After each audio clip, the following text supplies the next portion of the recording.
Hello, good afternoon dear student. Make it easy platform में आप सभी का स्वागत है बेटा। लेक्चर की इस सीरीज में हम आगे बढ़ते हुए आज जो हमारा टॉपिक है बेटा वो इलेक्ट्रिक आर्क वेल्डिंग है। इसलिए सबके सभी लोग बेटा जल्दी से लाइव आ जाइए। सभी लोग जल्दी से लाइव आ जाइए बेटा। शेयर कर दीजिए, अपने साथ वालों को शेयर कर दीजिए। जल्दी से लाइव आ जाइए बेटा। आज का जो हमारा टॉपिक है बेटा वो है इलेक्ट्रिक आर्क वेल्डिंग।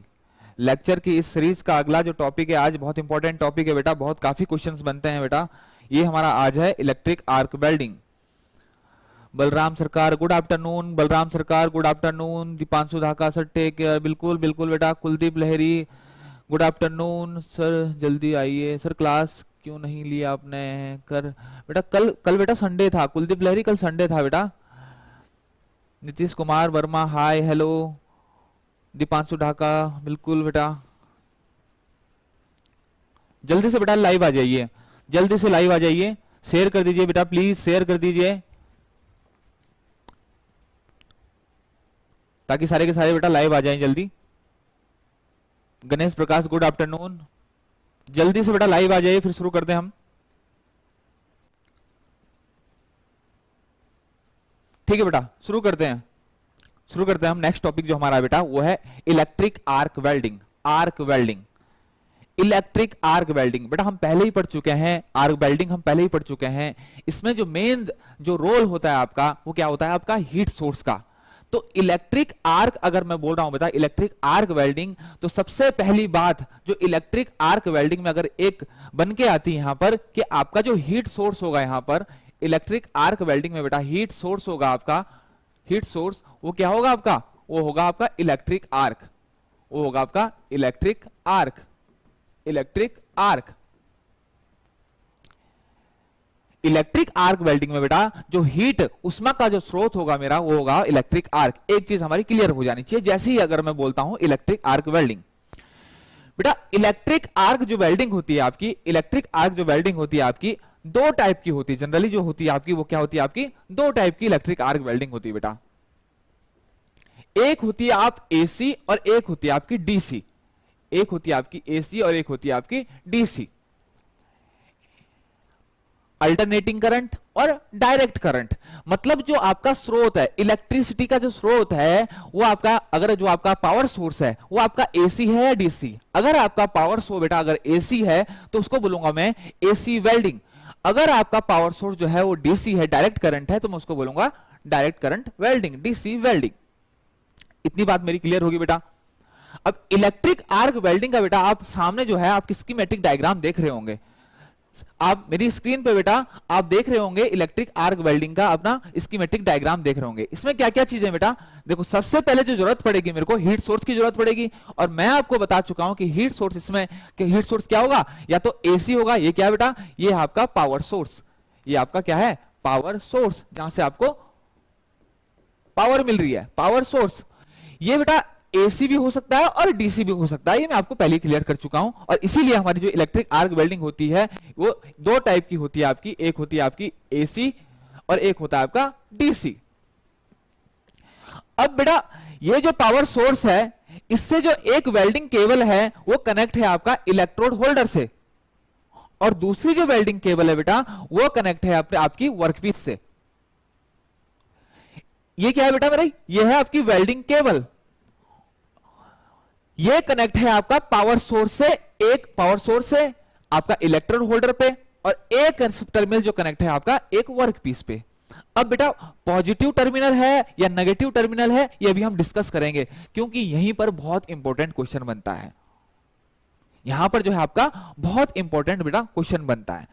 पहले मैं अगर डिस्कस कर लूं, पहले अगर एसी वेल्डिंग की बात कर लूं बेटा, पहले मैं अगर बात कर लूं, पहले सपोज फॉर एग्जाम्पल मैं करूंगा एसी की वेल्डिंग की बात। एसी वेल्डिंग,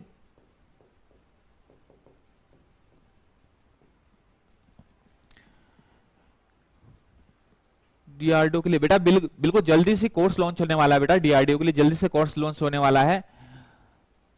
सर बाकी के सब्जेक्ट का एमईपीएस कब से मिलेगा? बिल्कुल मिलेगा बेटा। आप थोड़ा सा सर इलेक्ट्रिशियन, बेटा इलेक्ट्रिशियन का मैं आपको पहले ही बता चुका हूं बेटा। इलेक्ट्रिशियन का अभी इलेक्ट्रिशियन का बेटा अभी इसलिए को वो कोर्स जो है लॉन्च होने का ऐसा कुछ हमारे पास अभी अपडेट नहीं है। अगर फ्यूचर में अगर बेटा कोई अपडेट होता है तो मैं जरूर शेयर करूंगा आपसे। अभी इलेक्ट्रिशियन का हमारे पास ऐसा कोई भी अपडेट नहीं है, क्योंकि बेटा मैं यहां पर जो डील करूंगा बेटा मैकेनिकल्स को डील करूंगा, मैकेनिकल के सब्जेक्ट, और मेनली अब मेरा जो फोकस रहेगा अभी फिटर और वेल्डर पे रहेगा, फिटर और वेल्डर पे ज्यादा फोकस रहेगा। इलेक्ट्रिशियन बेटा मेरा फील्ड से बाहर है। जल्दी से अगर कोई कोर्स लॉन्च होता है इलेक्ट्रिशियन का तो जल्दी से आपको बता दिया जाएगा, अपडेट कर दिया जाएगा। ठीक है बेटा, आ जाइए आप यहां पर एसी वेल्डिंग की मैं अगर बात करूं बेटा, हमारे घरों में जो बिजली सप्लाई होती है, हमारे घरों में जो वोल्टेज सप्लाई होती है बेटा, वो होती है आपकी, वो कौन सी होती है हमारे, वो होती है 240 वोल्ट। हमारे घरों में जो बिजली सप्लाई होती है बेटा वो होती है आपकी 240 वोल्ट। और बेटा जो फ्रीक्वेंसी होती है आपकी वोल्टेज, ये क्या आपका, ये वोल्टेज है, ठीक। और फ्रीक्वेंसी जो होती है बेटा, फ्रीक्वेंसी वो होती है आपकी 50 हर्ट्ज, या इसको बोल सकता हूं मैं 50 साइकिल पर सेकंड। घरों में सप्लाई होने वाली बेटा जो इलेक्ट्रिसिटी होती है, जो बिजली होती है हमारी, वो कितनी आती है हमारे घरों में, 240 वोल्ट आती है। और उसकी फ्रीक्वेंसी जो होती है बेटा वो कितनी होती है आपकी, वो होती है आपकी 50 हर्ट्ज। ये क्या आपकी, ये फ्रीक्वेंसी आपकी, ये क्या बेटा 50 हर्ट्ज। इसका मतलब है कि आपके 50 एक सेकंड में जो है आपका 50 साइकिल होते हैं। और एक साइकिल में बेटा, एक साइकिल में जो करंट होता है अल्टरनेटिंग करंट के केस में, अल्टरनेटिंग करंट के केस में एक साइकिल में आपका 2 बार जो है अपनी क्या डायरेक्शन चेंज करता है। इतना सबको पता है बेटा, एसी डीसी में इतना सभी लोगों को पता है। लेकिन अगर हम एसी वेल्डिंग की अगर बात कर रहे हैं तो यहां पर क्या होता है बेटा, जो घरों में हमारी जो बिजली आ रही है वो क्या होती है, हाई वोल्टेज लो करंट। जो घरों में हमारी बिजली आती है वो क्या आती है, वो हाई वोल्टेज लो करंट। लेकिन हमारी रिक्वायरमेंट क्या होती है, लो वोल्टेज और हाई करंट। वेल्डिंग करने के लिए बेटा जो मेरी रिक्वायरमेंट होती है वो क्या होती है आपकी, लो वोल्टेज और high current, low voltage high current. AC welding में क्या होता है बेटा, मेरा एसी वेल्डिंग में जो पावर सोर्स होता है, मेरा पावर सोर्स जो होता है, उसके बाद में क्या लगा देता हूं, एक ट्रांसफार्मर लगा देता हूं। उसके बाद में क्या लगा देता हूं, एक ट्रांसफार्मर लगा देता हूं।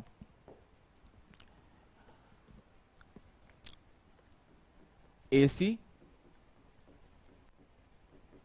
वेल्डिंग,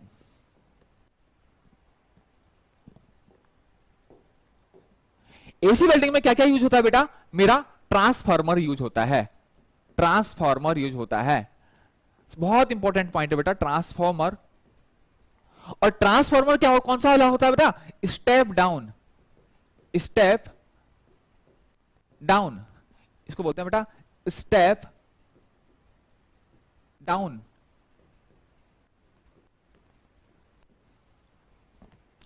ये स्टेप मैं आपको पहले ही क्लियर कर चुका बेटा। जो घरों में हमारी सप्लाई हो रही है, घरों में जो इलेक्ट्रिसिटी हमारी सप्लाई हो रही है वो क्या होता है, हाई वोल्टेज लो करंट होता है। लेकिन मेरी रिक्वायरमेंट वेल्डिंग करने के लिए क्या है, मेरी क्या है, हाई करंट लो वोल्टेज, मतलब वोल्टेज को मेरे को कम करना है। तो इसीलिए मैं क्या यूज करता हूं बेटा, यहां पर एसी वेल्डिंग के केस में यहां यूज करता हूं मैं ट्रांसफार्मर। ट्रांसफार्मर का काम क्या है बेटा, ट्रांसफार्मर क्या करता है, मेरा वोल्टेज को स्टेप डाउन करता है, वोल्टेज को कम कर देता है, वोल्टेज को कम कर देता है। और आपका क्या करेगा, करंट को बढ़ा देता है। और यही मेरी क्या है, रिक्वायरमेंट। क्यों, क्योंकि वेल्डिंग करने के लिए मेरे को बेटा बहुत हाई करंट चाहिए। और इसी हाई करंट का यूज करता हूं मैं क्या, इलेक्ट्रिक आर्क को जनरेट करने के लिए। और जितनी ज्यादा इलेक्ट्रिक, जितनी हाई इंटेंसिटी इलेक्ट्रिक आर्क वहां पर जनरेट होगी, उतना टेम्परेचर वहां पर क्या होगा, जनरेट होगा। इतनी मेरी क्लियर होगी बात बेटा। एसी वेल्डिंग के केस में जो टेम्परेचर जो जनरेट होता है वो क्या है, 3700 डिग्री सेल्सियस से 3700 डिग्री सेल्सियस से 4000 डिग्री सेल्सियस जनरेट हो, इतना होता है मेरा वेल्डिंग करने के लिए। लेकिन बेटा एक और चीज बता दूं मैं, इलेक्ट्रिक आर्क के बीच में, इलेक्ट्रिक आर्क के बीच में जो टेम्परेचर होता है मेरा, वो कम से कम 6000 से 7000 डिग्री सेल्सियस तक होता है। क्योंकि बेटा जितनी हीट वहां पर जनरेट होती है वो सारी की सारी यूटिलाइज नहीं होती है। आपको पता है एटमॉस्फेयर में कुछ हीट जो है क्या हो जाती है, एटमॉस्फेयर में वेस्ट चली जाती है।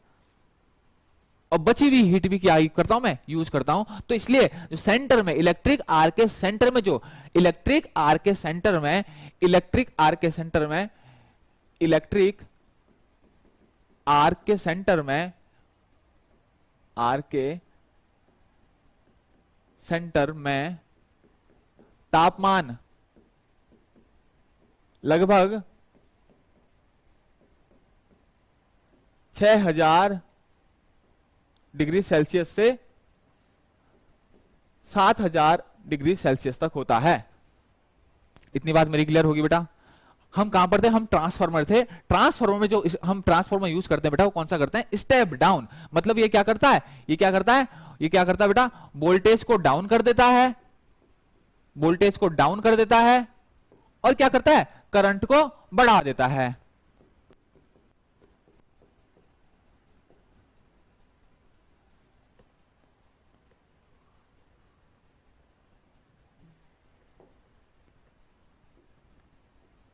क्या करता बेटा? वोल्टेज को कम और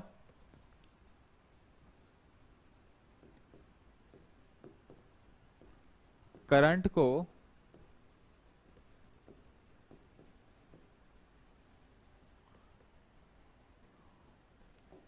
बढ़ा देता है।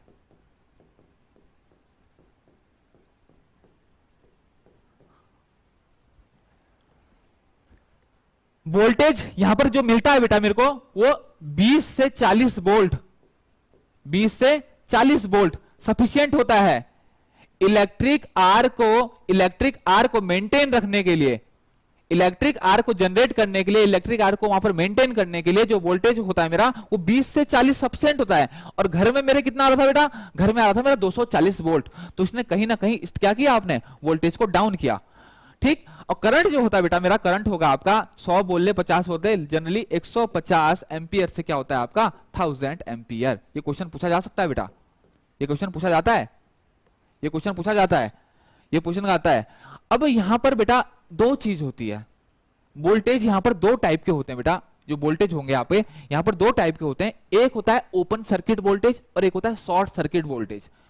Open circuit voltage, open circuit voltage बेटा वो है जो ट्रांसफार्मर के तुरंत बाद आ रहा है इलेक्ट्रोड पे। ट्रांसफार्मर का आउटपुट जो है, ट्रांसफार्मर के बाद जब आपको वोल्टेज मिला स्टेप डाउन ट्रांसफार्मर के बाद, उसको बोलते हैं आप ओपन सर्किट वोल्टेज। और जब आपने इलेक्ट्रिक आर्क को जनरेट कर दिया वहां पर, जैसे आपने शॉर्ट सर्किट वहां पर कर दिया, उसके बाद क्या होगा बेटा? वोल्टेज फॉल होगा। शॉर्ट सर्किट जब होता है तो क्या होता है? वोल्टेज डाउन होता है ना, होता है कि नहीं होता है? उसके बाद वो क्या हो जाएगा? डाउन। तो उसको मैं कहूंगा open circuit voltage. Open circuit voltage. कभी कभी बेटा क्वेश्चन पूछा जाता है, अभी क्वेश्चन पूछा जाता है कमलेश सर, मैं डीआरडीओ का डीएमएम की भी क्लास होगी सर, सर मैं डीआरडीओ का बिल्कुल बोलो बेटा, सब होगा। बलराम सरकार 220, बलराम सरकार, हाँ बेटा 220, 220 क्या है बेटा? 220 जो मैंने आपको बताया वो क्या है? आपके घरों में सप्लाई होने वाला जो क्या है वो वोल्टेज है। 220 जो घरों में आपकी इलेक्ट्रिसिटी आ रही है बेटा, वो कौन सी आ रही है? 220 वोल्ट पे आ रही है। ठीक। फ्रीक्वेंसी कितनी होती है बेटा? 50।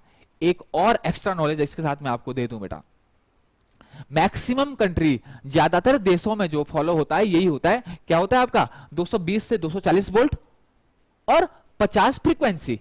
वोल्टेज जो होती है 220 से 240 और फ्रीक्वेंसी जो होती है कितनी होती है? 50 हर्ट्ज, या फिर मैं कहूं 50 साइकिल पर सेकंड। एक सेकंड में 50 साइकिल कंप्लीट करती है। लेकिन जैसे अमेरिका जैसी कंट्रीज है बेटा, वहां जो वोल्टेज होता है बेटा, घरों में जो सप्लाई वोल्टेज होता है वो होता है 110 से 120 वोल्ट। आप नोट कर सकते हैं कहीं पर, आप नोट कर सकते हैं, बहुत अच्छी इंफॉर्मेशन है कि अमेरिका में जो आपके घरों में बिजली सप्लाई होती है उसका जो वोल्टेज होता है बेटा वो 110 से 120 वोल्ट होता है। और जो फ्रीक्वेंसी होती है वो फ्रीक्वेंसी होती है बेटा 60 हर्ट्ज। इंडिया में कितनी है? या मैक्सिमम कंट्रीज में कितनी है? 50 हर्ट्ज। लेकिन अमेरिका में कितनी है बेटा? 60 हर्ट्ज। और वोल्टेज कितना है? 110 से 120। और इंडिया में उससे दुगुना। एक्स्ट्रा इंफॉर्मेशन आप नोट कर सकते हैं बेटा कहीं, बिल्कुल। यहां पर जो बेटा एसी वेल्डिंग के केस में जो ट्रांसफार्मर यूज होगा वो कौन सा होगा? Step down. Step down transformer क्या करता है बेटा? वोल्टेज को कम करता है, करंट को बढ़ा देता है। वोल्टेज को कम करता है और करंट को क्या करता है, बढ़ा देता है, और यही मेरी रिक्वायरमेंट है। इतनी मेरी बात, ये बहुत इंपॉर्टेंट है बेटा, ये बहुत इंपॉर्टेंट है। यहां से क्वेश्चन पूछा जाता है, एक आपका स्टेप डाउन, ये बहुत इंपॉर्टेंट है, और क्या पूछ सकता है आपको, एक ये पूछता है आपको, एक ये पूछता है आपको, करंट पूछ सकता है आपको, वोल्टेज पूछ सकता है। यहां पर बेटा आपको जब वोल्टेज पूछोगे तो आपको कंफ्यूज नहीं होना है बेटा। कैसे पूछ सकता है आपको, एक पूछ सकता है बेटा आपका वोल्टेज, अगर उसने आपको ओपन सर्किट वोल्टेज पूछा, ओपन सर्किट वोल्टेज, ये वाला जो वोल्टेज है बेटा, ये क्या है, मिनिमम वोल्टेज आर्क को मेंटेन रखने के लिए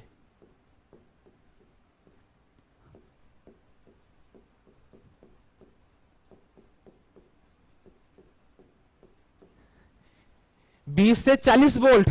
अगर आपको ओपन सर्किट वोल्टेज नहीं लिखा हुआ है वहां पर, क्वेश्चन में केवल इतना है आर्क वेल्डिंग में जो है वोल्टेज की रेंज क्या होती है, तो आपका सीधे सीधे आंसर क्या होगा, 20 से 40 वोल्ट। लेकिन अगर उसने बेटा वहां पर ओपन सर्किट वोल्टेज लिख दिया, ओपन सर्किट वोल्टेज पूछ दिया, तो आप ध्यान रखना बेटा, ओपन सर्किट अगर वोल्टेज पूछ दिया तो वहां आप हमेशा ध्यान रखोगे, उसमें उस केस में होता है आपका, ये क्या होगा आपका, ये होता है आपका 50 से 100 वोल्ट, या और 40 से 90 वोल्ट। यहां पर बेटा आपको थोड़ा कॉमन सेंस यूज करना है, इसके जस्ट आसपास ही आपके ऑप्शंस होंगे, ये क्वेश्चन आया हुआ है इसलिए मैं आपको कह रहा हूं।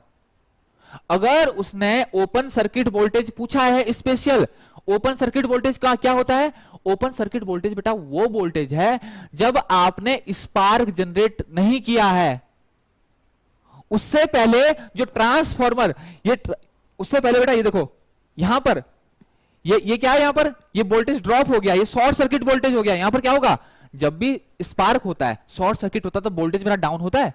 आपने देखा होगा घरों में आपका स्पार्क होता है या शॉर्ट सर्किट होता है तो आपकी जो लाइट है वो क्या हो जाती है, हल्की सी जलती बुझती है, वोल्टेज फर्क पड़ता है, फ्लक्चुएशन होता है वोल्टेज में, होता है कि नहीं होता, वो क्यों हो रहा है, शॉर्ट सर्किट के कारण। तो वैसे बेटा यहां पर होगा, अभी अगर इलेक्ट्रिक स्पार्क यहां पर जनरेट हो रहा है तो यहां पर जो वोल्टेज होगा, यहां पर ये जो वोल्टेज है बेटा, ये जो वोल्टेज होगा यहां पर, ये क्या होगा आपका, ये होगा यहां पर शॉर्ट सर्किट वोल्टेज। लेकिन अगर मैंने अभी यहां पर इस पे टच नहीं किया है, इसको शॉर्ट सर्किट नहीं किया है, ये कनेक्शन को जो टच नहीं किया है, ये कनेक्शन जो क्या मैंने इस पे जो इलेक्ट्रोड जो है वो वर्कपीस पे टच नहीं किया है, उससे पहले जो ट्रांसफार्मर के बाद जो मेरे को यहां पर वोल्टेज मिल रहा होगा बेटा, वो उस वोल्टेज को मैं क्या बोलूंगा, ओपन सर्किट वोल्टेज। क्या बोलूंगा, ओपन सर्किट वोल्टेज। इतनी मेरी क्लियर होगी। तो अगर ओपन सर्किट वोल्टेज अगर पूछूंगा बेटा, इलेक्ट्रिक ओपन सर्किट अगर वोल्टेज पूछे ही जाएगा तो ओपन सर्किट जो वोल्टेज होगा आपका क्या होगा, 50 से 100 या कभी कभी 40 से 90 भी दिया रहता है। तो जनरली आपको इसके आसपास का ही जो ऑप्शंस होगा उसको टिक करना है।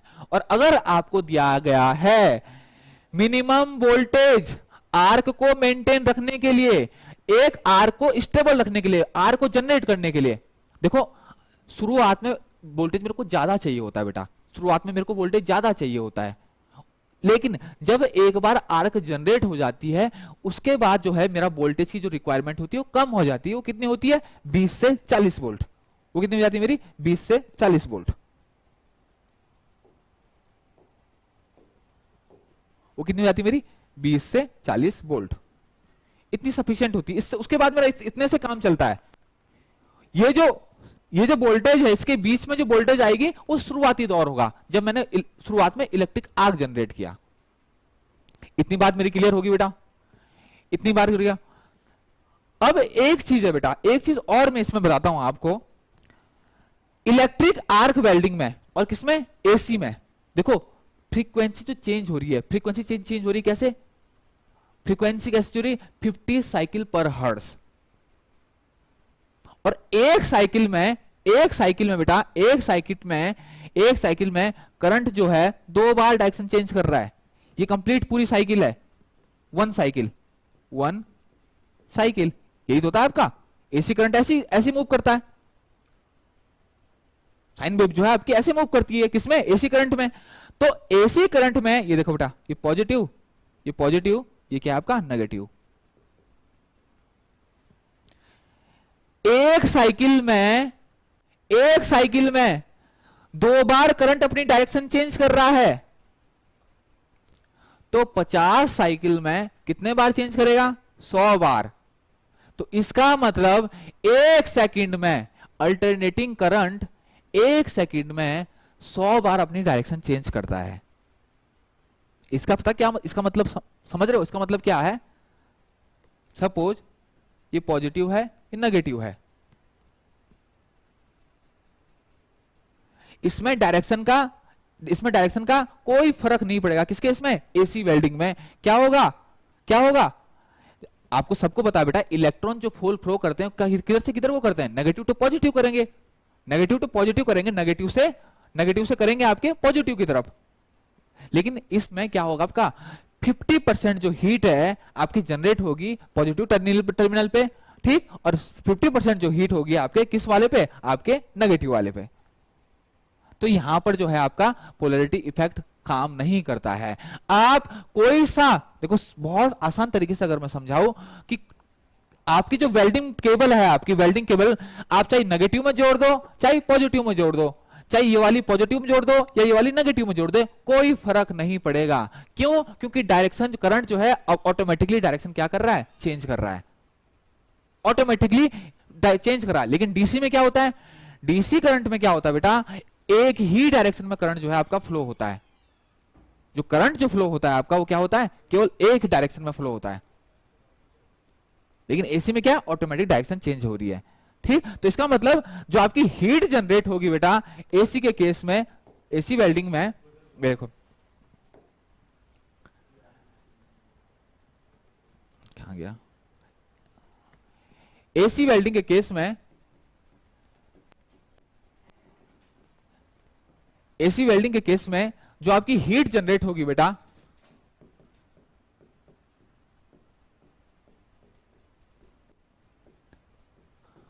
उष्मा उत्पन्न,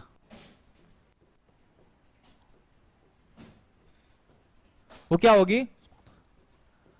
50% आपका एनोड पे, मतलब पॉजिटिव टर्मिनल पे, और 50% कहां पर होगी? आपकी कैथोड पे, नेगेटिव टर्मिनल पे। कोई फर्क नहीं पड़ेगा, कोई सी तार आप कहीं भी जोड़ दो। इसीलिए एसी वेल्डिंग में पोलैरिटी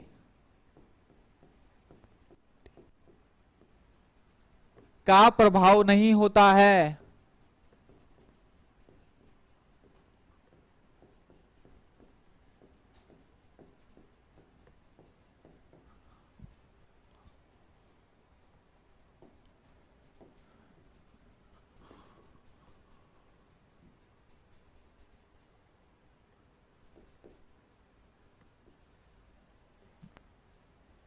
बहुत इंपॉर्टेंट पॉइंट है बेटा, पूछा जाता है आपके एग्जाम में, पूछा जाता है कि किस वेल्डिंग में जो है आपका पोलैरिटी का प्रभाव होता है। पोलैरिटी का प्रभाव किस में होता है? आपका डीसी में होता है, एसी में आपका नहीं होता है। डीसी में कैसे होता है हम अभी आगे डिस्कस करेंगे। तो एक चीज तो क्लियर हो गई यहां पर, एसी वेल्डिंग में पोलैरिटी का प्रभाव नहीं होता है। क्यों? क्योंकि यहां पर जो फ्रीक्वेंसी है वो क्या है बेटा? 50 साइकिल पर सेकंड। मतलब उष्मा जो उत्पन्न हो रही है 50% जो है वो एनोड पे हो रही है और 50% कैथोड पे हो रही है। आप चाहे अपनी केबल पॉजिटिव में लगा दो, आप चाहे क्या कहते हैं इलेक्ट्रोड की केबल जो है चाहे पॉजिटिव में लगा दो चाहे नेगेटिव में लगा दो, वर्कपीस की चाहे वो उसकी वर्क जो आपका जॉब है उस पर जो केबल आपकी टच है वो आपके जो टर्मिनल पॉजिटिव वाले में लगा दो या फिर नेगेटिव में लगा दो, कोई फर्क नहीं पड़ेगा, ऊष्मा जो वहां पर उत्पन्न होगी वो बराबर होगी, इलेक्ट्रोड पे भी और वर्कपीस पे भी। इतनी बात मेरी क्लियर हुई? इतनी बात मेरी क्लियर हुई? आगे बढ़ते हैं बेटा, एक चीज हमारे यहां पर हो गया एसी वेल्डिंग। अब आगे बढ़ते हैं बेटा, आगे हम पढ़ते हैं आपका डीसी वेल्डिंग।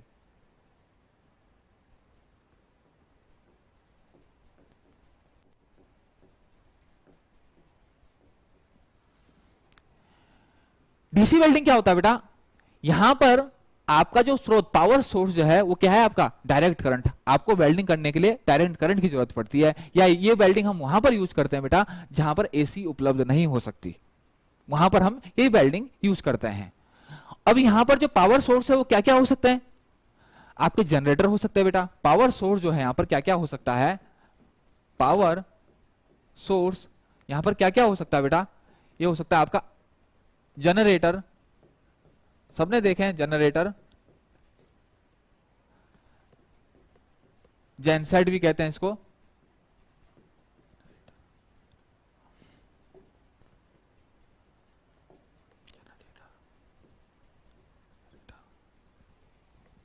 क्या हो सकते हैं? आईसी इंजन,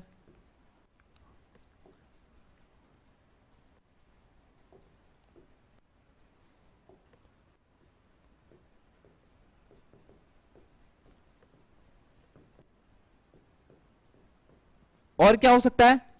और क्या, एक और तरीका है, आप क्या कर दो अपने ट्रांसफॉर्मर विद रेक्टिफायर।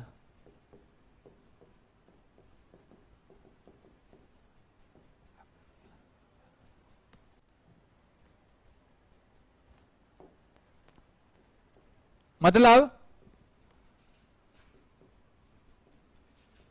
ट्रांसफॉर्मर में रेक्टिफायर लगा के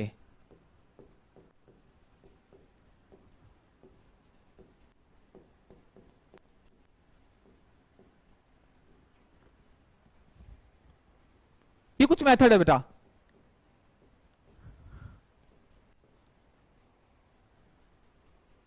अगर मेरे पास एसी उपलब्ध है और मुझे चाहिए क्या डीसी, तो मैं क्या कर सकता हूं बेटा? ट्रांसफर जो सेट मेरा ट्रांसफॉर्मर सेट जो मेरा वहां पर है, वहां पर मैं रेक्टिफायर ऐड करके उसमें क्या कर सकता हूं? अपना डीसी में आसानी से उसको यूज कर सकता हूं। अगर ऐसी जगह बेटा जहां पर मेरे पास एसी उपलब्ध नहीं है, तो वहां पर मैं जनरेटर, आईसी इंजन, इन सब का यूज करके वहां पर वेल्डिंग कर सकता हूं। इतनी बात मेरी क्लियर होगी बेटा? अच्छा, डीसी डायरेक्ट करंट, यहां पर क्या है बेटा? यहां पर आपको पता है करंट जो होता है बेटा एक ही डायरेक्शन में फ्लो करता है। डीसी वेल्डिंग में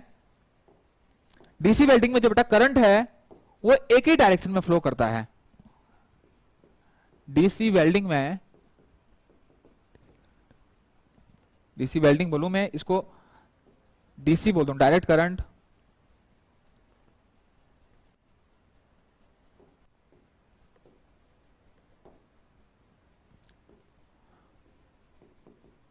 डायरेक्ट करंट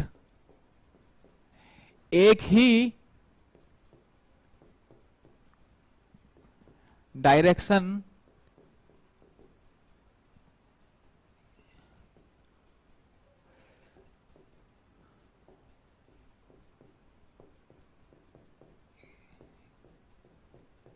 में प्रभाव करता है।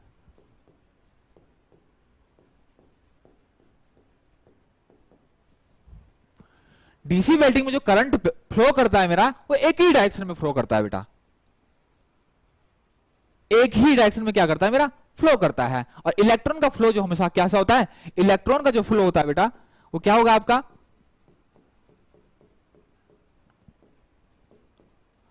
का फ्लो नेगेटिव से पॉजिटिव की तरफ होता है।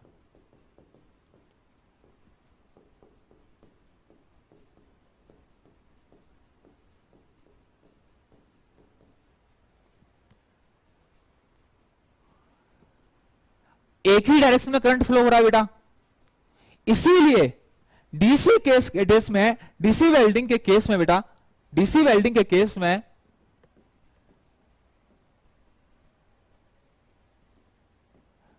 वेल्डिंग में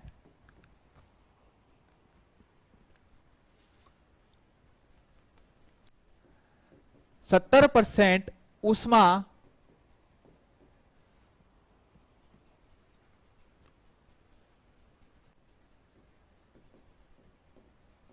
एनोड पर एवं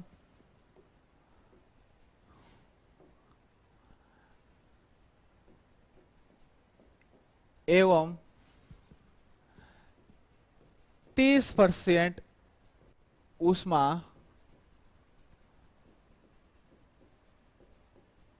कैथोड पर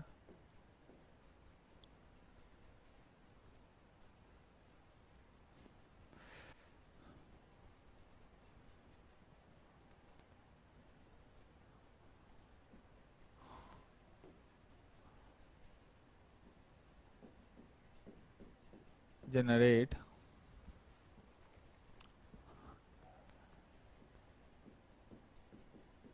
होती है। इसको मैं दूसरे भाषा में बोलूं बेटा, इसको मैं दूसरे भाषा में बोलूं तो मैं क्या बोल सकता हूं कि 2/3 आपका कहां पर होगा, आपका 2/3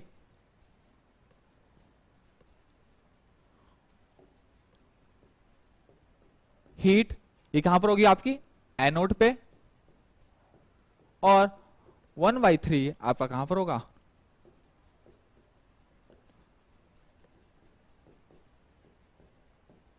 कैथोड पे। इसी कारण यहां पर देखो, इसी कारण बेटा यहां पर पोलैरिटी का इफेक्ट पड़ता है। इसी कारण यहां पर क्या पड़ता है, आपका पोलैरिटी का इफेक्ट पड़ता है। बहुत इंपॉर्टेंट, आपसे डायरेक्ट पूछा जाता है डीसी वेल्डिंग में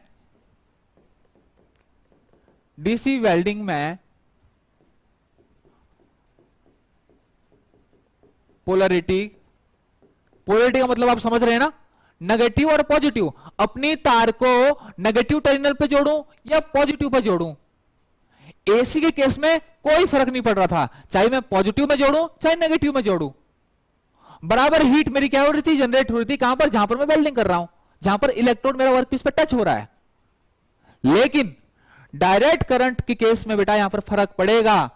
क्यों? क्योंकि वहां डायरेक्शन ऑफ फ्लो ऑफ जो करंट है वो क्या है, वो क्या है, एक ही डायरेक्शन में फ्लो हो रही है, चेंज नहीं हो रही है। वहां पर क्या हो रहा था, चेंज हो रही थी। एक साइकिल में 2 बार डायरेक्शन चेंज हो रही थी। किस केस में, एसी के केस में। और वहां पर फ्रीक्वेंसी कितनी है एसी की, 50 हर्ट्ज। 50 साइकिल एक साइकिल में 2 बार चेंज हो रही, तो 50 साइकिल में कितने बार चेंज होगी, 1 सेकंड में बेटा 100 बार जो है डायरेक्शन चेंज हो रही थी। करंट अपनी 1 सेकंड में 100 बार डायरेक्शन चेंज कर रहा था एसी के केस में। लेकिन यहां पर ऐसा नहीं है। क्यों? क्योंकि डायरेक्ट करंट के केस में जो इलेक्ट्रिसिटी प्रवाह, जो आपका करंट का जो प्रवाह है वो एक ही दिशा में है बेटा। इसीलिए आपको दिशा चेंज करने के लिए, प्रवाह को चेंज करने के लिए आपको टर्मिनल चेंज करने पड़ेंगे। टर्मिनल में आपकी जो वायर लगाते हैं, आप वेल्डिंग केबल लगाते हैं, उसको चेंज करना पड़ेगा। अब कैसे चेंज करेंगे बेटा आप देख लो। साझा उष्मा कहां पर मिल रही है मेरे को, ज्यादा उष्मा कहां पर मिल रही है, एनोड पे। कम उष्मा कहां पर मिल रही है, कैथोड पे। कहां पर आपको उष्मा ज्यादा चाहिए, एनोड पे चाहिए या कैथोड पे चाहिए, अपनी तार आप उस टर्मिनल पे जोड़ दोगे।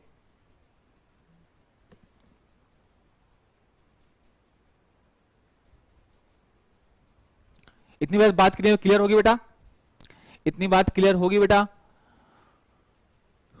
कुलदीप लहरी सर, टिक वेल्डिंग बेटा पहले इलेक्ट्रिक आर्क वेल्डिंग का बेसिक तो क्लियर करने दीजिए। टिक वेल्डिंग मिग वेल्डिंग तो दूर है बेटा। रफाक मोहम्मद हेलो, रफाक मैदर hello, good afternoon. Ashwini Bharti DMM की क्लास कब होगी बेटा? डीएमएम की क्लास अभी कोई प्लान नहीं है। डीएमएम की क्लास का अगर फ्यूचर में अगर होता है बेटा तो आपको इन्फॉर्म कर दिया जाएगा। लेकिन अभी हमारे पास ऐसा कोई भी अपडेट नहीं है बेटा डीएमएम की क्लास को चलाने का, रन करने का। सर प्लेलिस्ट लिंक डाल दीजिए। कोई नहीं बेटा, प्लेलिस्ट बना देंगे आपके लिए, प्लेलिस्ट बना देंगे। सर प्लेलिस्ट डिस्क्रिप्शन में डाल दीजिएगा। ओके ओके, तो डीसी वेल्डिंग में बेटा पोलरिटी का प्रभाव पड़ता है।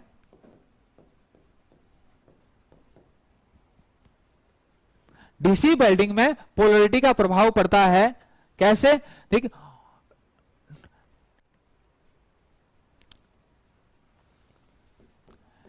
डीसी वेल्डिंग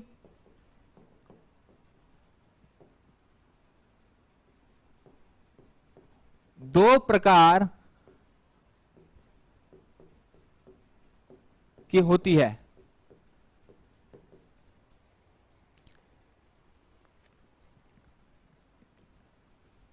एक आपकी स्ट्रेट पोलरिटी,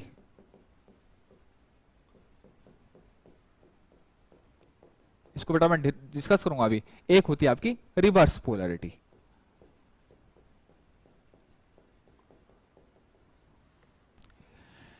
डीसी वेल्डिंग के केस में दो तरीके से आप वेल्डिंग कर सकते हैं। एक प्रकार है स्ट्रेट पोलरिटी और एक प्रकार है रिवर्स पोलरिटी। स्ट्रेट पोलरिटी किसे कहेंगे बेटा? स्ट्रेट पोलरिटी हम तब कहेंगे जब हम अपने वर्कपीस को पॉजिटिव रखेंगे या अपने वर्कपीस को पॉजिटिव टर्मिनल में जोड़ेंगे। किसकी सहायता से? वेल्डिंग केबल की सहायता से। और अपने इलेक्ट्रोड को नेगेटिव टर्मिनल में जोड़ेंगे। नेगेटिव जो आपका टर्मिनल है वहां पर जोड़ेंगे वेल्डिंग केबल के माध्यम से। इसको कहूंगा मैं स्ट्रेट पोलरिटी। तो इसका मतलब कुल मिला के स्ट्रेट पोलरिटी में वर्कपीस पॉजिटिव होता है और इलेक्ट्रोड नेगेटिव होती है। स्ट्रेट पोलरिटी में वर्कपीस पॉजिटिव होता है और आपका क्या होता है? इलेक्ट्रोड नेगेटिव होती है। रिवर्स पोलरिटी में बेटा हम क्या करते हैं? रिवर्स पोलरिटी में इलेक्ट्रोड को पॉजिटिव रखते हैं, मतलब इलेक्ट्रोड को पॉजिटिव टर्मिनल में जोड़ेंगे। किसकी सहायता से? वेल्डिंग केबल की सहायता से। और वर्कपीस को नेगेटिव टर्मिनल में जोड़ेंगे। किसकी सहायता से? वेल्डिंग केबल की सहायता से। इतनी बात मेरी क्लियर हो गई बेटा? नोट कर लीजिए, बिल्कुल बहुत इंपॉर्टेंट पॉइंट है, बहुत इंपॉर्टेंट पॉइंट है बेटा, बहुत इंपॉर्टेंट पॉइंट है। स्ट्रेट पोलरिटी में स्ट्रेट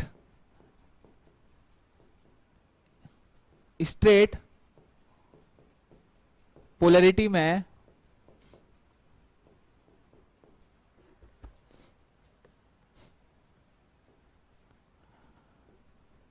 वर्कपीस क्या होता है? आपका पॉजिटिव होता है और इलेक्ट्रोड नेगेटिव। इसको पॉजिटिव टर्मिनल को क्या बोलूंगा मैं? एनोड।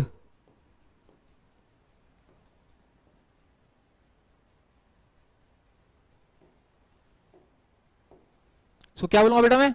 इसको बोलूंगा मैं एनोड। इसको क्या बोलूंगा मैं? वर्कपीस मेरा क्या बन गया? एनोड। और ये हो गया बेटा मेरा कैथोड।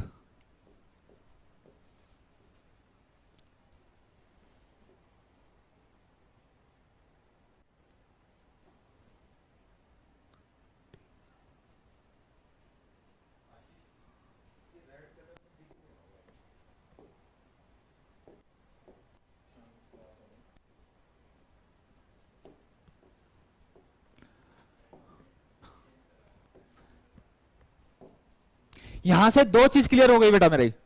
यहां पर दो चीज क्लियर हो गई कि स्ट्रेट पोलरिटी में वर्कपीस क्या होता है? पॉजिटिव। दूसरे शब्दों में वर्कपीस जो होता है, वर्कपीस क्या होता है मेरा? एनोड होता है। और इलेक्ट्रोड क्या होता है? नेगेटिव। मतलब इलेक्ट्रोड क्या होता है मेरा? कैथोड होता है। और इसका जस्ट उल्टा, इसका वाइस वर्सा, इसका जस्ट उल्टा क्या हो जाएगा? आपका रिवर्स पोलरिटी। इसका जस्ट उल्टा क्या हो जाएगा? आपका रिवर्स पोलरिटी। रिवर्स रिवर्स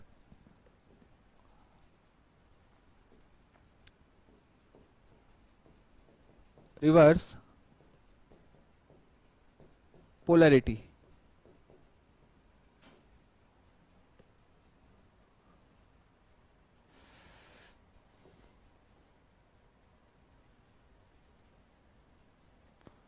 नए पेज में लिखते हैं बेटा। इसके बाद क्या था आपका, रिवर्स पोलैरिटी, मतलब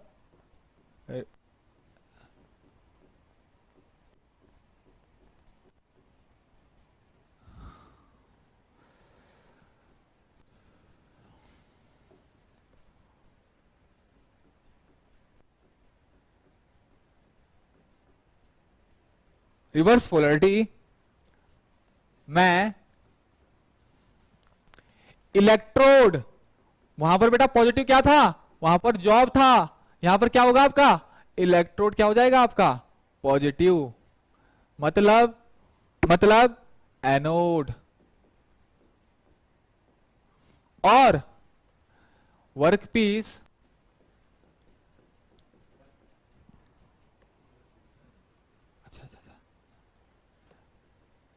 वर्कपीस आपको दिख नहीं रहा होगा बेटा, मैं साफ लिख देता हूं, इधर लिख देता हूं अलग,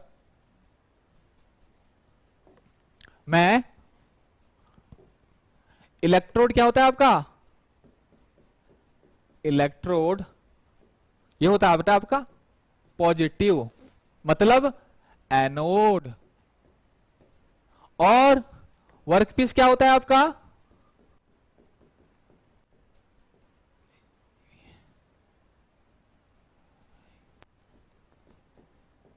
नेगेटिव, कैथोड। बेटा अगर थोड़ा भी आप दिमाग लगा के समझोगे तो आपकी चीजें बहुत क्लियर हो जाएगी, आपको किताब से पढ़ने की जरूरत नहीं पड़ेगी। आईटीआई लेवल पे किताब की लैंग्वेज जो होती है वो बहुत टिपिकल होती है, या फिर गूगल वो क्या करते हैं आपका कॉपी कर लेते हैं बिल्कुल, जो हिंदी की लैंग्वेज होगी आपको वो भी बिल्कुल एग्जैक्ट नहीं मिलेगी, बिल्कुल गूगल ट्रांसलेट मैक्सिमम चीजें आपको मिलेगी। तो यहां पर जितना मैं बता रहा हूं बेटा, उतना अगर आपने क्लियर कर लिया तो आपको बुक से पढ़ने की जरूरत नहीं पड़ेगी, अपने लेवल पे बिल्कुल भी नहीं पड़ेगी। क्या चीज इलेक्ट्रिक आर्क वेल्डिंग से पूछ सकता है, क्या क्या पूछा जा सकता है, जैसे बेटा temperature, heat source, open circuit voltage, short circuit voltage. Arc को मेंटेन रखने के लिए बहुत कम वोल्टेज की जरूरत पड़ती है, शुरुआत में आपने उसको दे दिया, उसके बाद आर्क को मेंटेन करने के लिए कम जरूरत पड़ती है। शॉर्ट सर्किट उसको अलग भाषा में बता सकता है बेटा। क्वेश्चन कैसे कंफ्यूज कर सकता है आपको, ओपन सर्किट वोल्टेज जब भी आपको क्वेश्चन में देगा बेटा वो अलग से पूछेगा, जैसे अभी एक इंस्ट्रक्टर का क्वेश्चन हुआ था, अभी एक क्वेश्चन पेपर हुआ था, मेरे को नाम याद नहीं आ रहा, उसमें ओसीबी ओपन सर्किट वोल्टेज नाम से क्वेश्चन था। तो उसमें जो आपका आंसर होगा बेटा वो होगा 50 से 100 या फिर 40 से 90। कॉमन सेंस यूज करना है, इसके आसपास रेंज जो है यही है, एसी की भी और डीसी की, इसी के बीच में कहीं है। लेकिन अगर उसने बोल दिया to maintain arc, minimum voltage to maintain arc 20 से 40 वोल्ट, इतना श्योर बेटा क्वेश्चन वाला। और यही ज्यादातर पूछा जाता है आपको इलेक्ट्रिक आर्क वेल्डिंग में, आपका जो वोल्टेज होता है वो कितना होता है, 20 से 40 वोल्ट सफिशिएंट होता है आपको मेंटेन करने के लिए, आर्क को मेंटेन करने के लिए। और यही आपके लेवल पे सबसे ज्यादा क्वेश्चन पूछा जाता है। मैं एक बार दोबारा बोल रहा हूं, अगर ओपन सर्किट वोल्टेज पूछेगा तो अलग नाम से पूछेगा, ओपन सर्किट वोल्टेज। अगर आपने जनरल को पूछा कि कितनी वोल्टेज होता है आर्क को जनरेट करने के लिए इलेक्ट्रिक आर्क वेल्डिंग में, तो आपका आंसर होगा बेटा 20 से 40 वोल्ट। करंट कितना होता है वो होगा आपका कितना, 150 से 1000 एम्पियर, या कभी कभी किसी बुक में 50 से 1000 भी लिख देते हैं, तो आपको थोड़ा कॉमन सेंस यूज करना है। मेरी बात नहीं क्लियर हो गई? तो हम यहां पर थे बेटा कि रिवर्स पोलैरिटी में इलेक्ट्रोड जो होता है मेरा पॉजिटिव होता है, मतलब एनोड होता है, और वर्कपीस जो होता है आपका कैथोड होता है। ये मैं आपको पहले ही बता चुका हूं कि किसी चीज को, अब देखो बेटा रिवर्स पोलैरिटी में यहां पर इलेक्ट्रोड को मैंने पॉजिटिव बनाया, तो मैक्सिमम हीट कहां पर जनरेट होगी, आप बताइए बेटा, मैक्सिमम हीट कहां पर जनरेट होगी? मैंने अगर इलेक्ट्रोड को पॉजिटिव बना दिया और वर्कपीस को नेगेटिव बना दिया, तो सबसे ज्यादा हीट कहां पर जनरेट होगी, एनोड पे होगी या कैथोड पे होगी, या इलेक्ट्रोड पे होगी या वर्कपीस पे होगी, कहां पर होगी, जल्दी बताइए, जल्दी बताइए बेटा। हीट ज्यादा जनरेट कहां पर होगी, एनोड पे होगी या फिर कैथोड पे होगी, या मैं कहूं इलेक्ट्रोड पे होगी या वर्कपीस पे होगी?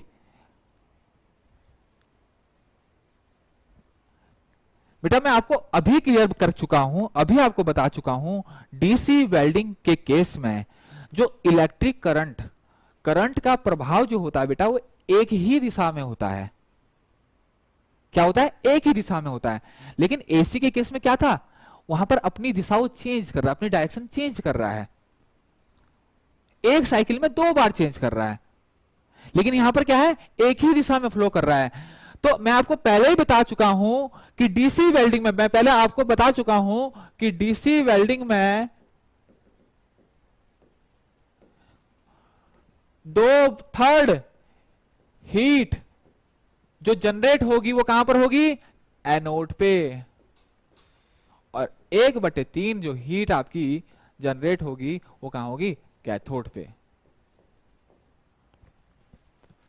या मैं इसको ऐसे भी कर सकता हूं, इसको मैं ऐसे भी कर सकता हूं, ऐसे भी इसको कर दूं 70% और इसको कर दूं 30%।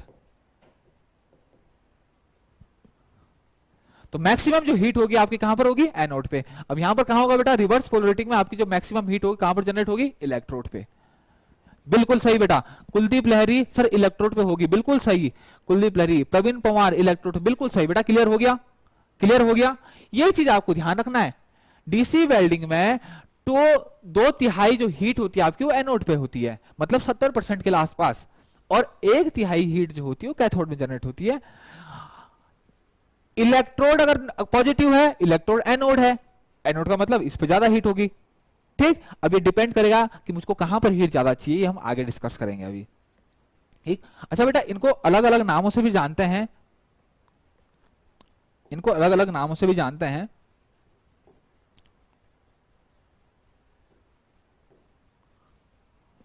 एक इंपॉर्टेंट चीज,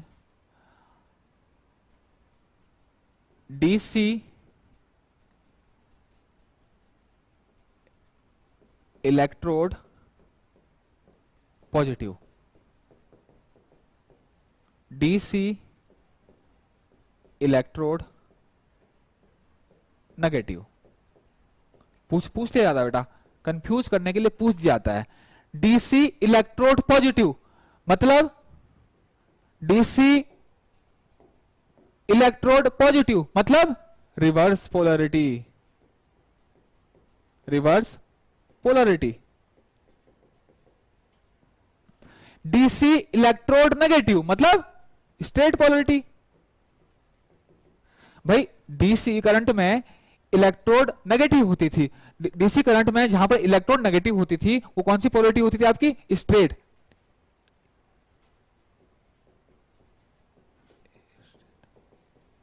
स्ट्रेट पोलरिटी। और इसी को बेटा, इसी को शॉर्ट में डी सी ई पी भी लिखता है, और इसी को शॉर्ट में डी सी ई एन भी लिखता है। इतनी बात मेरी क्लियर होगी बेटा? इतनी बात मेरी क्लियर हो गई? इतनी बात मेरी क्लियर हो गई होगी बेटा आपको? इतनी बात मेरी क्लियर होगी बेटा? ठीक, अब आते हैं हम थोड़ा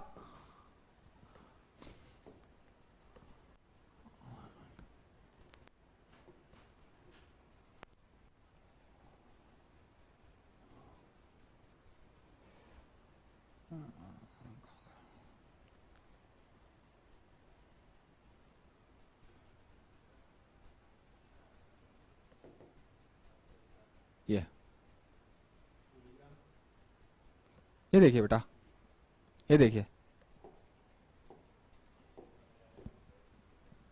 पहला जो डायग्राम है बेटा, पहला जो डायग्राम है आपका वो कौन सा है? Straight polar. सबसे पहली बात तो ये क्या है आपका? Direct current, direct current welding.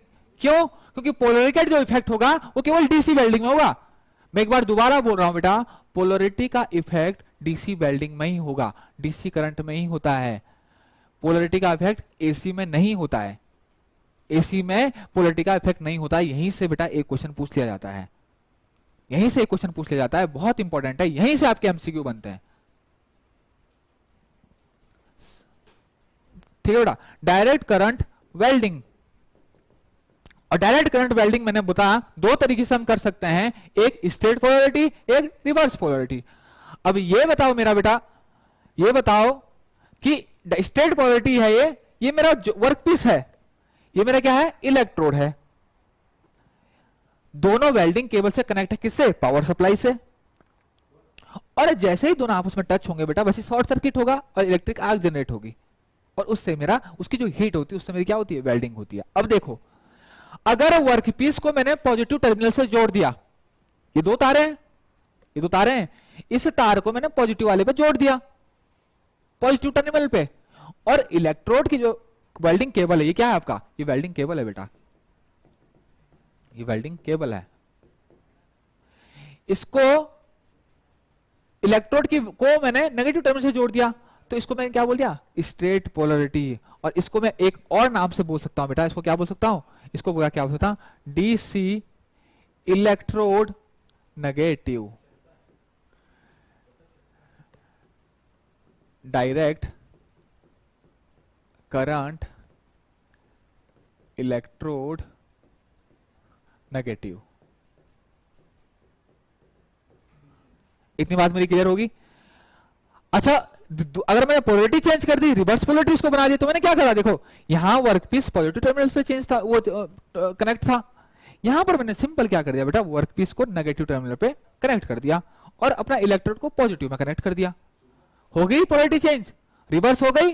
ठीक, इसको बेटा मैं दूसरे नाम से क्या जान सकता हूं, मैं इसको मैं दूसरे नाम से जानता हूं, डायरेक्ट करंट इलेक्ट्रोड पॉजिटिव, डीसीईपी। इसको बोलूंगा बेटा मैं डायरेक्ट करंट इलेक्ट्रोड पॉजिटिव। बहुत तरीके से आपको इसमें घुमा सकता है, अलग अलग तरीके से क्वेश्चन पूछ सकता है आपको कि किस पोलैरिटी में जो है आपका वर्कपीस जो है पॉजिटिव रहता है, या किस पोलैरिटी में आपका जो वर्कपीस जो है नेगेटिव होता है। रिवर्स पोलैरिटी को और किस नाम से जाना जाता है, डीसीईपी, डीसीईएन, ये तमाम क्वेश्चन पूछे जा सकते हैं। तो आपको ध्यान रखना बेटा, स्ट्रेट पोलैरिटी में स्ट्रेट में वर्कपीस जो है आपका क्या होगा, पॉजिटिव होगा। रिवर्स में क्या होगा, आपका इलेक्ट्रोड जो होगा वो क्या होगा, पॉजिटिव होगा। और यहीं से आपकी सारी चीजें निकल जाएगी। आपको डायग्राम ध्यान, आपको दिमाग में बिल्कुल एकदम डायग्राम बना लेना है कि भाई मैंने इसको यहां से कनेक्ट कर दिया, यहां से कनेक्ट कर दिया, अब कोई सा क्वेश्चन पूछ ले, सब हो जाएंगे। ठीक, इतना क्लियर होगी बेटा, मैं इतनी मेरी बात क्लियर होगी। अब बेटा देखो होती कैसे है, देखो एसी और डीसी में, एसी और डीसी में एक सबसे इंपॉर्टेंट, अगर मैं बात करूं एक सबसे इंपॉर्टेंट पॉइंट और एक डिसएडवांटेज और एडवांटेज की अगर मैं बात करूं, तो एक टर्म आती है बेटा आर्क ब्लो, एक टर्म आती है आर्क ब्लो। होता क्या है बेटा, अगर किसी वर्कपीस में एक ही डायरेक्शन में आपका क्या हो रहा है, करंट फ्लो हो रहा है,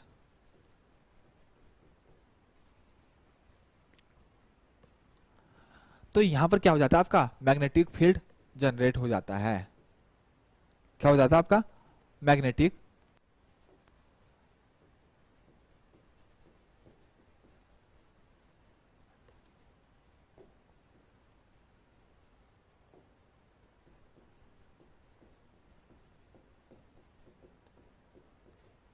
आपने पढ़ा होगा बेटा, फिजिक्स में पढ़ा होगा आपने कि एक डायरेक्शन में, किसी एक डायरेक्शन में किसी जॉब से अगर किसी एक ही डायरेक्शन में अगर करंट फ्लो कराया जाए, तो वहां पर उस फ्लोइंग करंट के प्लेन में जिस डायरेक्शन में करंट फ्लो कर रहा है उसके परपेंडिकुलर प्लेन, परपेंडिकुलर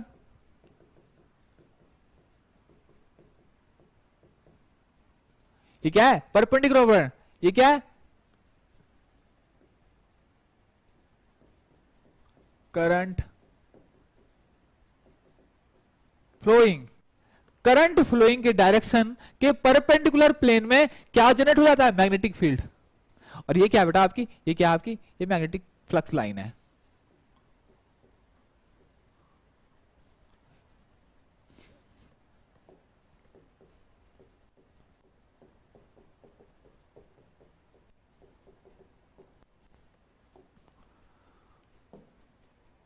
अब क्या होता है बेटा, ये किस केस में होता है? आर्क ब्लो जो सबसे ज्यादा होता है वो किस में होता है? डीसी वेल्डिंग में।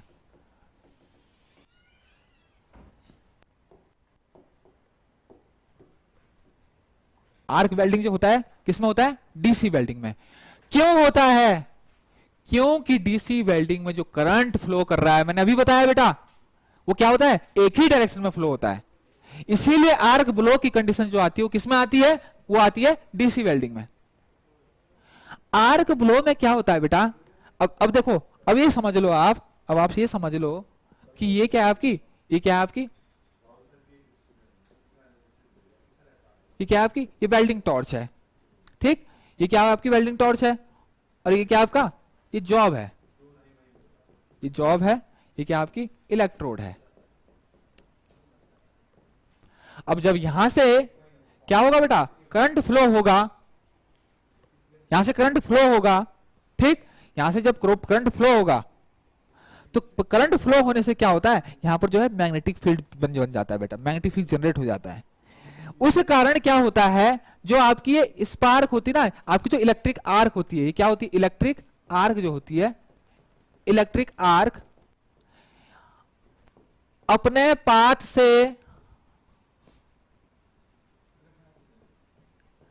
पाथ से डिस्टर्ब हो जाती है।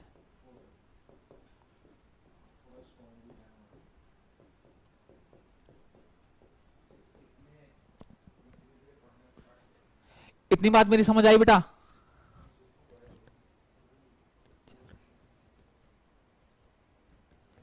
बिल्कुल बेटा। प्रवीण पवार सर, क्लास हर दिन चलेगी? बिल्कुल चलेगी बेटा। और इलेक्ट्रोड होल्डर के 3.51 के रॉड के लिए कितना करंट होगा बेटा? ये सब कुछ बताया जाएगा अंकित। कितने करंट जो होता है बेटा, आपका जो इलेक्ट्रोड होता है वो आपकी वर्कपीस के थिकनेस पे डिपेंड करता है। किस वर्कपीस के लिए, कितनी मोटी थिकनेस के लिए आपकी कौन सी इलेक्ट्रोड होनी है बेटा, वो हमारा नेक्स्ट टॉपिक है बेटा, वो हम अलग से पढ़ेंगे। अभी हम ये इसका डिस्कशन नहीं कर रहे बेटा, हमको सबको पता होना चाहिए। अभी वो हम वेल्डिंग नोमेनक्लेचर में पढ़ेंगे कैसे वेल्डिंग करते हैं। वेल्डिंग की इलेक्ट्रोड का जो डाया होता है वो डिपेंड करता है कितनी मोटी थिकनेस प्लेट को हमने क्या करना है? वेल्ड करना है, ठीक। कौन के लिए क्या करना है, कौन सी कोटिंग करनी है, ये बेटा अलग टॉपिक है। बिल्कुल ठीक है बेटा। अब देखो आर्क ब्लो, ये समझिए बेटा, बहुत इंपॉर्टेंट है। आर्क ब्लो फिनोमिना क्या है? मैग्नेटिक फ्लक्स लाइन यहां पर क्या बन जाएगी? ये देखो यहां पर क्या बन गई, यहां पर क्या बन गई, यहां पर क्या हो गया? मैग्नेटिक फील्ड बन गया। यहां पर क्या बन गया बेटा? ये मैग्नेटिक फील्ड बन गया। ये क्या है?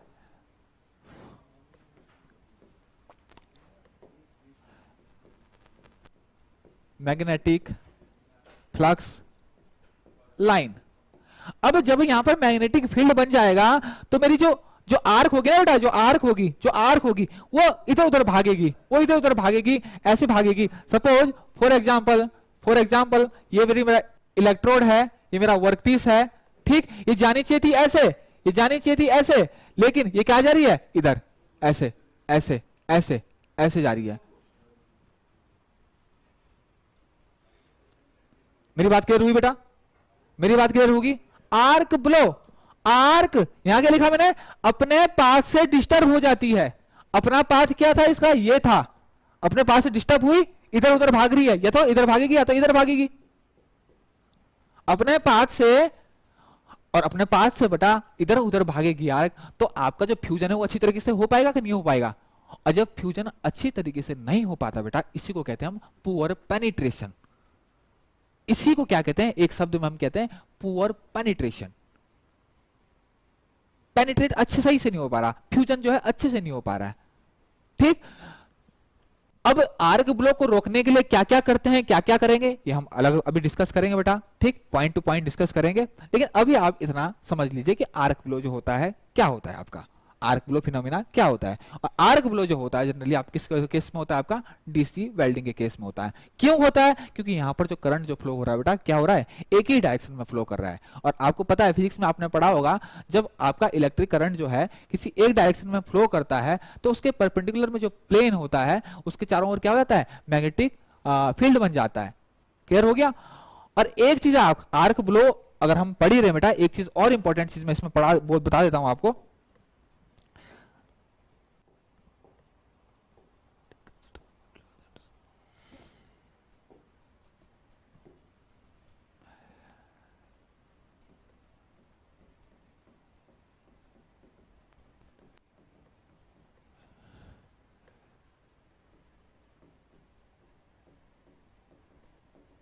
सबसे, या इसको मैं दूसरे लैंग्वेज में बोलूं बेटा, आसान की भाषा में, तो मैं इसके ये लिख सकता हूं कि आर्क ब्लो का सबसे ज्यादा असर कॉर्नर किनारे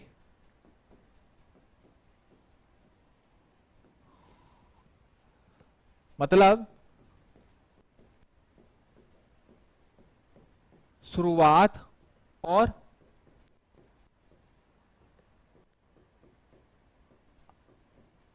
आखिरी में ज्यादा होता है। कैसे कैसे, ये देखिए बेटा, फॉर एग्जाम्पल आपके जो ये है, ये वर्कपीस है आपका, 2 वर्कपीस है, ठीक। आपने ये क्या कर रहा है यहाँ पर, ये यहाँ पर क्या करनी है आपको, वेल्डिंग करनी है, या आपने वेल्डिंग करनी है। तो सबसे ज्यादा जो प्रभाव पड़ेगा, सबसे ज्यादा जो प्रभाव पड़ेगा आर्क ब्लो, ये आर्क ब्लो सबसे ज्यादा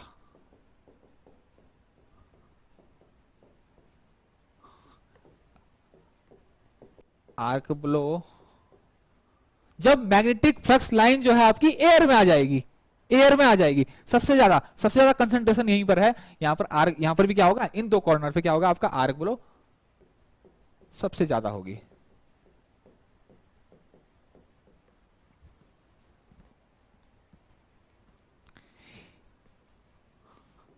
एक इंपॉर्टेंट पॉइंट, आर्क ब्लो से बचाने के लिए,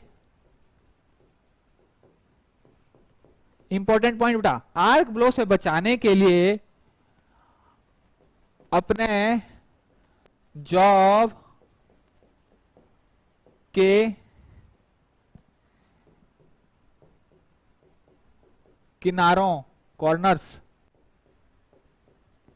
कॉर्नर्स में स्टील ब्लॉक का यूज किया जाता है। स्टील, बहुत इंपॉर्टेंट क्वेश्चन बेटा, पूछा जाता है, का प्रयोग किया जाता है।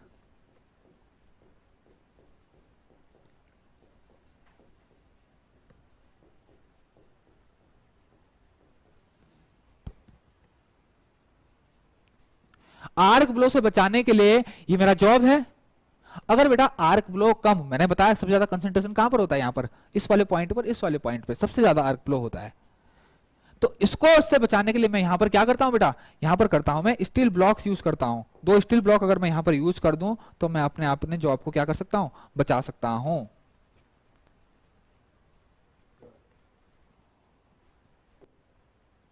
अगर मैं यहां पर क्या कर दूं बेटा, स्टील ब्लॉक, ये स्टील ब्लॉक है मेरे, ठीक, एक ब्लॉक मैंने यहां पर लगा दिया और एक ब्लॉक मैंने यहां पर लगा दिया, ताकि मैग्नेटिक फ्लक्स लाइन का जो प्रवाह है वो एयर में ना हो पाए।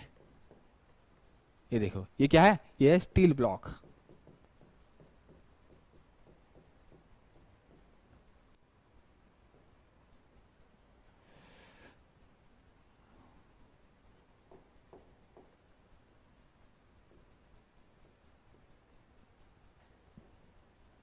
इतनी बात मेरी क्लियर हो गई बेटा, इतनी बात मेरी क्लियर हो गई, इतनी बात मेरी क्लियर हो गई।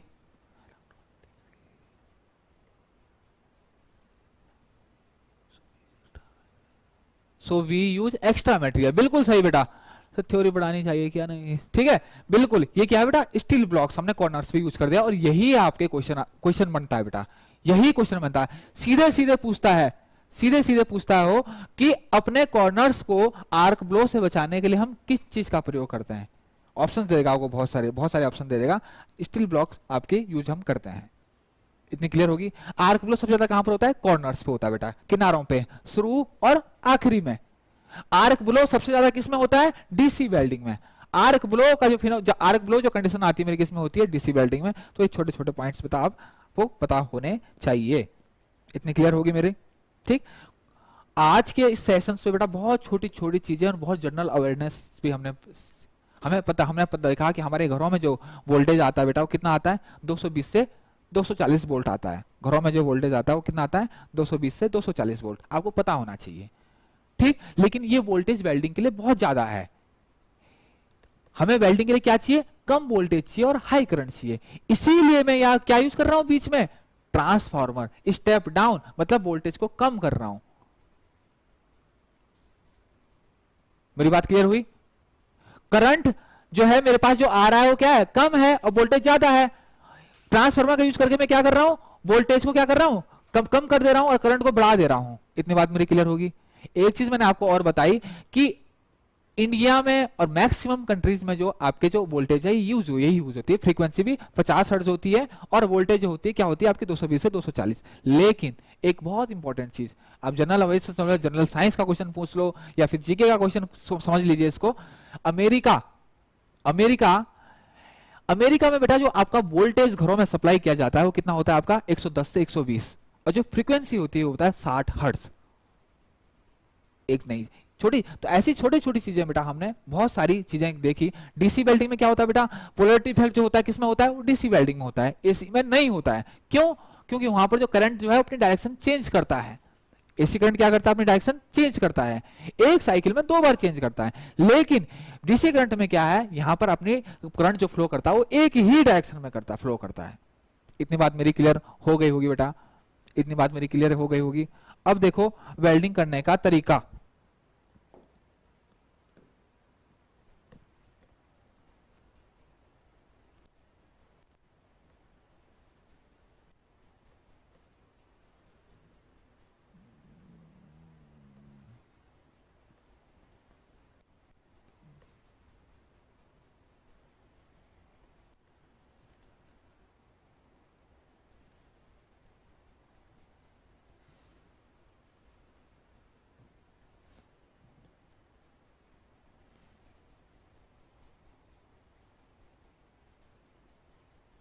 चलो कोई नहीं, मैं ऐसे ही बता देता हूं बेटा।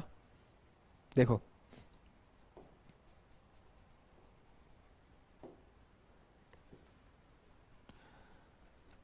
सपोज बेटा ये आपकी क्या है? ये आपकी इलेक्ट्रोड है, ठीक। और ये क्या आपका? वर्क पीस है। ये समझ लीजिए आप, ये समझ लीजिए आपकी, ये आपका क्या है? जॉब है। आपको क्या करना है? इसको वेल्ड करना है।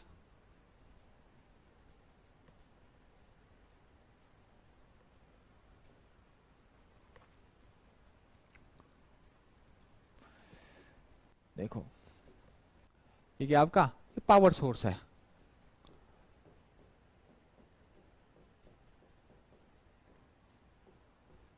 ठीक। जब हम इसको यहां पर टच करेंगे तभी स्पार्क जनरेट होगा। अब देखिए बेटा होता क्या है, जब हम इलेक्ट्रिक आर्क वेल्डिंग में आप क्या करते हैं? आप वेल्डिंग करते हैं, होता क्या है? आप केवल शुरुआती दौर में ही क्या करेंगे? इसको यहां पर टच करेंगे। शुरुआती दौर में, शुरू में केवल क्या करेंगे? हम इसको टच करेंगे और टच करने के बाद 2 से 4 mm ऊपर खींच लेंगे। 2 से 4 mm ऊपर खींच लेंगे।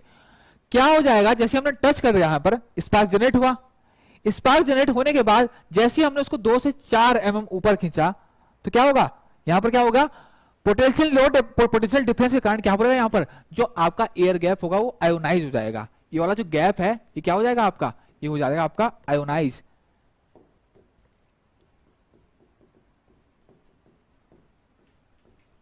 एक गैप जो है आपका वो क्या हो जाता है? आयोनाइज हो जाता है। और ये जो गैप, आयोनाइज गैप है, ये सफिशिएंट होता है कि आपका जो करंट जो है वो फ्लो होता रहे आसानी से। इलेक्ट्रिक करंट जो है आपका आसानी से फ्लो होता रहे और हीट यहां पर लिबरेट होती रहे। तो सबसे इंपॉर्टेंट मेरा बोलने का मतलब ये है बेटा, जो आपके लेवल पे यहां पर सबसे इंपॉर्टेंट क्वेश्चन बनता है वो क्या बनता है कि वेल्डिंग शुरुआती दौर में वेल्डिंग रॉड को टच करने के तुरंत बाद वेल्डिंग को कितने अपने वेल्डिंग रॉड को या इलेक्ट्रोड को कितने ऊपर उठा दिया जाता है?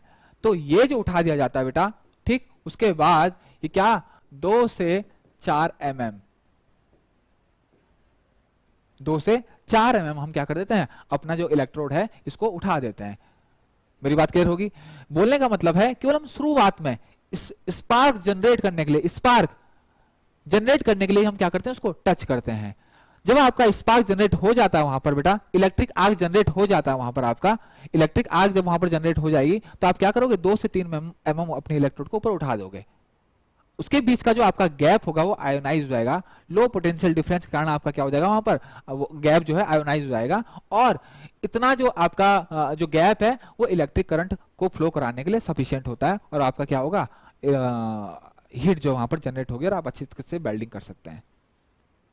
ये इंपॉर्टेंट पॉइंट बेटा, ठीक, ये आपको पता होना चाहिए, और कभी कभी क्वेश्चन में पूछ भी लिया जाता है। और चीजें मैंने क्या बताई बेटा, देखो ये पावर सोर्स है बेटा, पावर सोर्स है। अगर इलेक्ट्रिक आर्क वेल्डिंग होगा बेटा, अगर इलेक्ट्रिक आर्क वेल्डिंग होगी तो पावर सोर्स के बाद जो है आपका क्या लगा होगा, सॉरी, ये आपका क्या होगा, आपका ये सपोज ये पावर सोर्स है आपका, ठीक, पावर सोर्स के बाद क्या होगा आपका, ये क्या होगा, ये ट्रांसफॉर्मर होगा।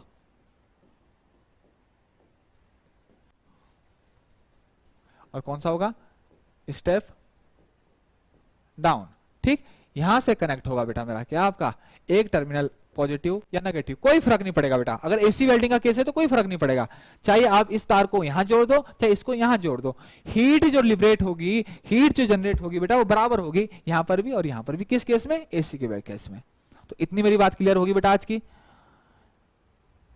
अनिकेत, नहीं सर 2 बेटा एग्जैक्ट कभी नहीं होता है। मैंने क्या लिखा, 2 से 4 कभी आपको ऐसा नहीं होगा कि बिल्कुल 2 ही पढ़ना है आपको। 2 से 4 के बीच अगर आपका आंसर होगा वहां पर तो क्या होगा, आपका आंसर करेक्ट होगा, ठीक। आपको कभी ऐसा नहीं देगा, 2 ऑप्शंस कभी ऐसे नहीं देगा कि 2, 2.5, 3 और 3, ऐसे कभी नहीं देगा। ऑप्शन देगा बेटा 2 से 3 के बीच, 2 से 3 के बीच आपको देगा, ठीक, एक 6 दे देगा, एक 7 दे देगा, और ये एक 2 से कम दे देगा। तो आपको पता होना चाहिए जो यहां पर गैप होता है बेटा 2 से 4 या फिर 2 से 3 क्लियर हो गया? कभी आपको एग्जैक्ट नहीं बोलेगा, ये आपको कॉमन सेंस यूज करने हैं बेटा। इसीलिए मैंने क्या लिखा यहां पर 2 से 4 कि 2 भी सही है, लेकिन कभी क्वेश्चन में आपके 4 भी लिख सकता है, कभी 3 भी लिख सकता है, लेकिन कॉमनली जो हम यूज करते हैं वो क्या लिखते हैं, 2-3 यूज करता हूं, कॉमनली यूज्ड। मैं लिख भी देता हूं यहां पर,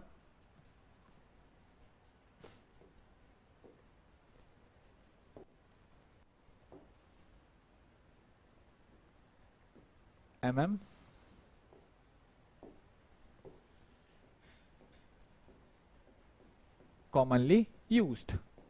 क्लियर? हम कभी बेटा यहां पर, मैंने आपको बताया, कभी भी हम यहां पर ये नहीं बोल सकते कि 2 इतना ही होता होगा। प्रैक्टिकली मैंने आपको एक चीज बताया ना, प्रैक्टिकल कभी भी बुक्स में बिल्कुल एग्जैक्ट नहीं लिखता है। अब ओपन सर्किट वोल्टेज कोई भी बुक ये नहीं लिख सकती कि हाँ इतना ही होता है, वो तो डिपेंड करेगा बेटा, बहुत सारी चीजों पे डिपेंड करता है आपका, ठीक। इसीलिए हम रेंज देते हैं। ओपन सर्किट वोल्टेज जब भी आपका क्वेश्चन आता है तो क्या लिखा है, 50 से 100, मतलब 50 के 100 के बीच में बहुत कुछ भी हो सकता है।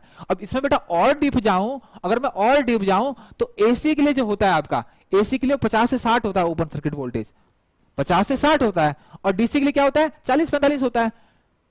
एक पॉइंट और यहां से इंपॉर्टेंट बनता है बेटा, ओपन सर्किट जो वोल्टेज होता है, ओपन सर्किट जो वोल्टेज होता है वो क्या होता है, डीसी के लिए क्या होता है, कम होता है, और एसी के लिए थोड़ा ज्यादा होता है, हल्का सा अंतर होता है।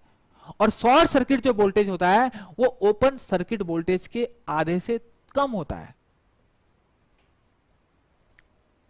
अगर कॉमनली बिल्कुल आपको एग्जैक्ट कभी नहीं होगा, लेकिन अगर बात करें कि कितना सफिशिएंट वोल्टेज होता है आर को मेंटेन करने के लिए, तो कितना होता है, 20 से 40। और इसमें भी बेटा मैं और डीप जाऊं तो 15 से 30 जो होता है आपके लिए क्या होता है, कंज्यूमेबल इलेक्ट्रोल के लिए, और 30 से 35 आपका नॉन कंज्यूमेबल के लिए। तो इतना डीप हमें नहीं जाना, हमें उतना ही करना है बेटा जितना हमारा लेवल का है।